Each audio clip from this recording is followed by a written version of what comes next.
இல்ல பேசுறப்ப பொறுப்பற்ற துணை முதலமைச்சர் அப்படின்னு சொன்னீங்க. அவர் நிறைய நிகழ்ச்சி நடத்துறாரு, விளையாட்டுத்துறை அமைச்சராகவும் இருக்காரு. அவர் துறையில நிறைய நிகழ்ச்சிகள் நடத்தி நிறைய விளையாட்டு வீராங்கனைகள்லாம் உருவாக்கிட்டு இருக்காங்க. எப்படி விளையாட்டு வீராங்கனை உருவாக்குனீங்க? நாங்கள் பார்க்காத விளையாட்டு வீராங்கனையா? உண்மையில் விளையாட்டு வீரர்களை ஊக்குவித்தது அனைத்து இந்திய அண்ணா திராவிட முன்னேற்ற கழகம்.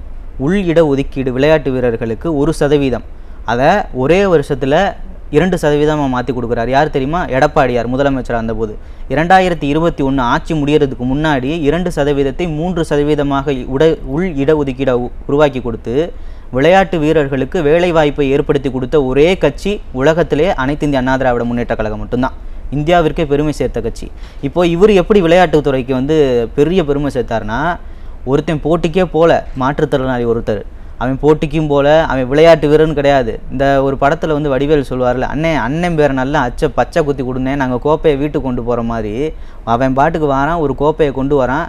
அதாவது திமுக பொதுமக்களுக்கும் சரி மற்ற கட்சிகளுக்கும் சரி நீதிமன்றத்துக்கும் விபூதி அடிக்கும். நமக்கு எல்லாம் தெரிஞ்ச கதை தான். ஏன்னா கரையான் சாக்க தின்றுச்சு, எறும்பு சர்க்கரை தின்றுச்சு, கதையெல்லாம் தெரியும்.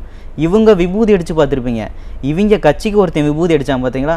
ஒருத்தன் சக்கரை நாற்காலியில் கொண்டு வந்து நான் பாரா ஒலிம்பிக்கு போனேன்னு சொல்லி அதை உதயநிதி கையில் கொடுத்து அதை முதலமைச்சர் போட்டோ எடுத்து, எங்காவது ஒரு அரசியல் கட்சி, எங்காவது ஒரு அரசு இப்படி கேவலமாக நடந்து பார்த்துருக்கீங்களா? ஒரு விசாரிக்கிறது கிடையாது, யாருன்னே தெரியாது. ரோட்டில் போகிறவனை கூட்டிகிட்டு நான் விளாண்டேன்றான். கடைசியில் பார்த்தா அவன் வீரரே கிடையாது. அப்படி ஒரு போட்டியுமே நடக்கலை. அதுதான் மிகப்பெரிய சாதனை உதயநிதி செஞ்சது. அது வந்தது யாருன்னு முதலமைச்சருக்கும் துணை முதலமைச்சருக்கும் தெரிய வேண்டிய அவசியம் இல்லையா? அது பார்க்க வேண்டியது உளவுத்துறையோட வேலை. இதில் முதலமைச்சரையும் துணை முதலமைச்சரையும் குற்றம் சாட்ட வேண்டிய அவசியம் இல்லைல்ல? நீங்கள் எந்த துறைக்கு அமைச்சராக இருக்கீங்க? நீங்கள் எந்த துறைக்கு அமைச்சராக இருக்கீங்க? விளையாட்டுத்துறைக்கு அமைச்சராக இருக்கீங்க. என்ன விளையாட்டு நடைபெறுதுன்னு உங்களுக்கு தெரியணும்.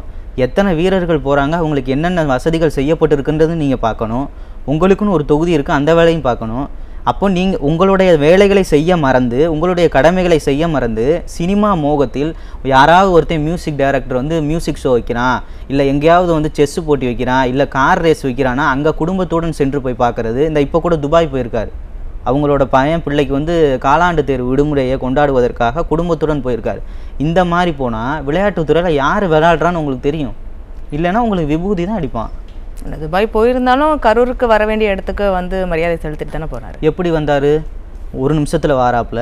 விஷயம் கேட்டவொடனே ஃப்ளைட்டு பிடிச்சி வராரு, தனி விமானம் இறங்குறாரு. திடீர்னு வாராரு, 5 நிமிஷம் நிற்கிறாரு, ஒரு அழுகையை போடுறாரு, ஃபோட்டோ பிடிக்கிறாரு, பேசுகிறாரு. ஷூட்டிங் முடிஞ்சு க்ளோஸ், மாரி செல்வராஜ் எடுக்கிற படம் மாதிரி ஷூட்டிங் முடிஞ்சு அடுத்த நிமிஷம் திருச்சியிலேருந்து துபாய்க்கு தனி விமானம் மூலமாக போகிறாரு. நீங்கள் எதுக்காண்டி வந்தீங்க? நீங்கள் ஒரு நாட்டினுடைய துணை முதலமைச்சர் தானே. இன்சிடென்ட் நடந்திருக்கு, அந்த நிகழ்வு நடந்திருக்கு.